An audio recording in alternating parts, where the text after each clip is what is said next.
Our next speaker is Bob Held, trained at the University of Alberta and the Northern Institute of Technology. He's had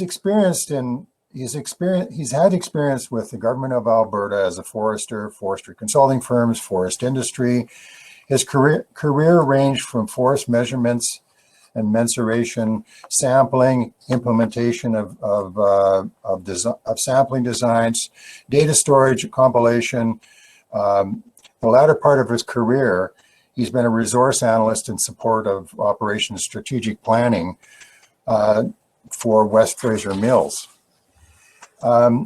He's now doing the same sorts of things as an independent consultant.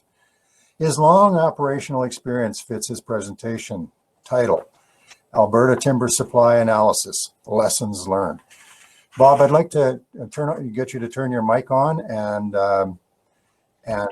share screen. And when you are working in share screen, please make sure you hide that little icon at the bottom so that doesn't show up on our presentation. Do you see that, Vic? It looks good now. Okay, thanks, Vic. So, hi all, welcome to this session today. I'm probably going to be echoing a little bit about what Bob said,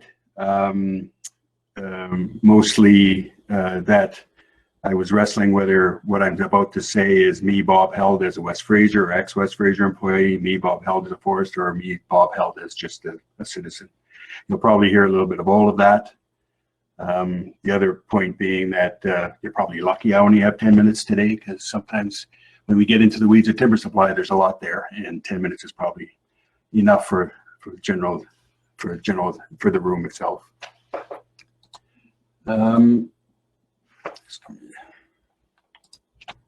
So right now today, my perspective is more from that of a resource analyst. That has been my career here for the last, or my main responsibilities for the last 20, 30, 40 years. I'd like to talk a little bit about maybe just my perspectives from this and throw out, I was wrestling whether I should throw this out there, but I will anyway, is that what I see from my perspective is this fog of war sometimes, where what we deal with is fairly complex, getting more complex, more people involved, and it's to the point where maybe there's not, from my perspective, there's probably not one person that understands everything here, and what we end up with is these groups and to talk through the issues, but it becomes more complex, and sometimes it's unclear about where we're going, just given all the stakeholders that are involved. And again, so for me, as the guy in the trenches, we tend to have this different perspective of what's going on around us. For me, again, as an analyst, the data is key, and it's not necessarily the data, it's our ability to access it, the amount of data, the quality of the data. And what I've seen over the past 20, 30, 40 years is just leaps and bounds our ability to have data ready at our fingertips to do whatever analysis we have, short of notwithstanding maybe some of our IT issues that we deal with, but data is fundamental to us being able to do any clear or any effective resource analysis.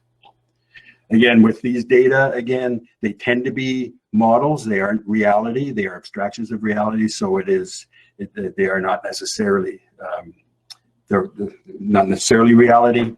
And again, we tend to use this data to do modeling, projections, those things forward. And I have to say this one, it's that all models are wrong. Some are useful, but how wrong do they have to be to not be useful? As a quote from this has been my life. We use data all the time. We model it, we project it, and we need to be careful in how we manage that going forward. Again, myself as an analyst, I'm not necessarily a policymaker, but given my ability to get into the data, that data sometimes can be used to influence policy and direct us and move us into different directions. Sometimes good, sometimes bad, sometimes more data is not the good thing, but it is our life going forward. Data is key. What I just want to talk about here is just maybe some high points about the data we use in timber supply, and some of the modeling that we use. And basically, I just always categorize it into these 4 categories. We do land base, we do yield projections, we do timber supply analyses based on the prior to, and then we do some non-timber value assessments. It's not necessarily linear this way, but I tend to categorize these into the 4 categories. So when we look at land base, I never really looked at it as being core to forestry. It's an accounting system that we use to define land base. It's highly regulated in some cases.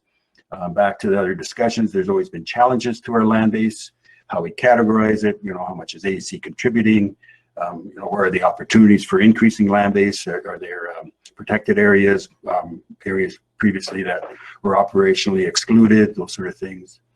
Tends to be fiber-centric. And maybe I'll back up a bit that my discussion here tends to be a little fiber-centric in the way I approach timber supply. And it tends to be a snapshot that we don't usually update a land base short of the disturbance we can control, that is harvest. But any future disturbance, whether it's land use, fire, or insect disease, is something that we can't readily update, and therefore we move into these periodic reviews of our land base and timber supply. So in the past, where we were, just as an example, if you look at maybe where our rotation age is here, we were in a old forest overstock situation. Generally, this would have been the case years ago, and obviously this creates some issues moving forward in management. Where we would like to be is somewhere where we have our operational forest ready to go in even age class, a young forest, healthy forest, with some attributes or some land base out there to manage for other values.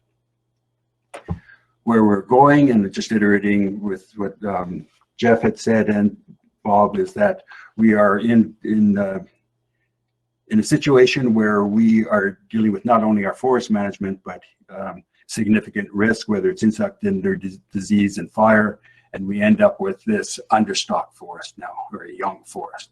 Can be, and from one perspective, it's a good thing because it's healthy, productive, but it doesn't help us with our AAC and our ability to manage sustainable timber supply, or timber supply and AACs. When we look at forest yields, again, our ability to project forest growth is fundamental to us as foresters. A lot of people heard my rhetoric here, but growth and yield is fundamental to us as foresters. It's probably one of the most complex things we do, everything from data collection to the more esoteric growth and yield modeling. It is the one that's probably managed by the fewest foresters, or understood at the detail level by the fewest foresters. And because of a result of that, what I've seen in the past is our ability to defend our growth and yield programs becomes tough when our economies go into a slump. So where we were in the past, we tended to have a growth like our natural forest, and we made some very simple assumptions about what our regenerated forest, and that tended to be everything's moving to a fully stocked state, so our increase from a natural to a managed state was minimal at that time. But now, since we have more data and like RSA data, more young forests coming in, and our ability to sample that and model the growth, what we see is a significant impact or a significant increase of that forest growth over time. Plus, we can have these added, then we also have tree improvement added to that. This magnitude here is arguable, whether it's additive or those things, but that again is something that will come in the future with our monitoring programs. Where we might be is back to where we were, given some of the issues that we're dealing with here in uncertainty. The biggest one I'm putting out there right now, and it's on everybody's radar, is our ability to use herbicide. This could have a significant impact on our assumptions around future yields in our regenerated stands. Not only does it affect yield, it could affect stand structure. Big policy issue coming forward that I'll leave to the policy managers to resolve, but we could be back into a situation where our yields, we lack the confidence to be able to project these yields out further. I don't want to be negative here, but it's probably worst case. I was missing one slide here, but the other thing that was alluded to by both Jeff and Bob, I think, was that we are into enhanced forest management, where we're looking at multiple stand interventions, whether it's thinning, fertilizing, and those sort of things. And that is definitely an opportunity that we need to investigate, because it can reduce the rotation ages. But doing that, we also have to be cognizant of what that cost is, not just monetary and other. Timber supply, again, when we take the land-based and yields, we put those together to develop a harvest schedule. At the end of the day, it becomes fairly constrained. It's the actual implementation of our policies and our goals and objectives into these timber supply models tend to be constrained for a bunch of reasons. Could be government policy, it could be industry policy about milk consumption, those sort of things. And they will vary across from one region to the next. Similar to what I had said before, that, you know, where we were years ago, very simple approach, even flow. You know, there was no risk.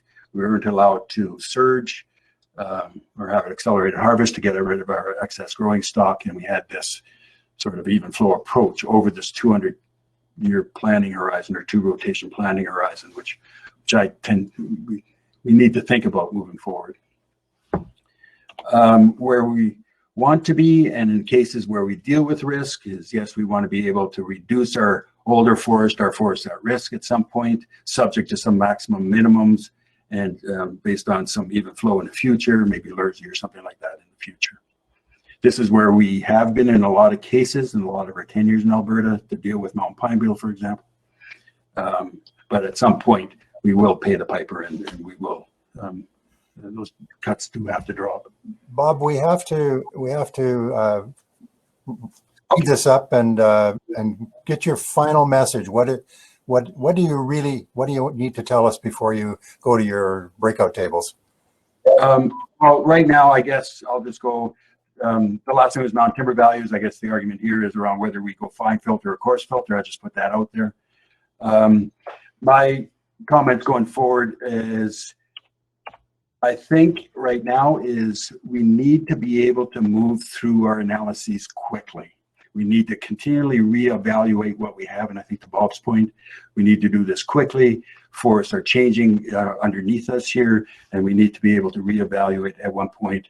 But we can do this by keeping it simple. But the counter to that is also that one size does not fit all, and that we have to be very cognizant of how our forests change across the province. And again, I wrestled whether I should put these last 2 in there, but for me, I've always had a couple